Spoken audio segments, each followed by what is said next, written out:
Hapa leo mwendo wa saa 4 kumekuwa na kisa ambaye mtu mmoja ambaye ni wa jamii moja ameweza kuumiza na kuwajeruhi na kuwaua watu watatu.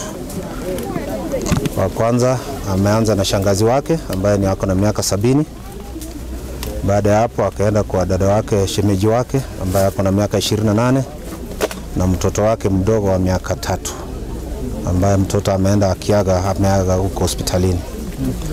Huyu kijana mhusika mkuu ni kijana wa miaka 19 ambaye anajulikana kwa jina Evans Kiprop. Huyu kijana kulingana na historia ambayo tumeweza kupata ni kijana amewahi kufungwa, amewahi kupelekwa approved school na amewahi kushikwa na akatoroka.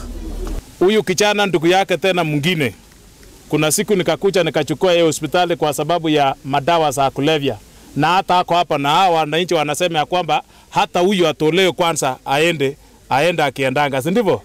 Asikae sababu we feel insecure kwa sababu ya huyu kijana anashukiwa kuwa moja wa wale ambao amekuwa akisumbua wana kijiji.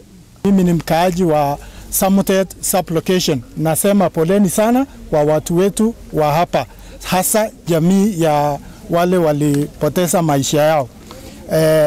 Janga hii la drugs si ya Samutet peke yake, ni ya kila mahali na pia na insecurity.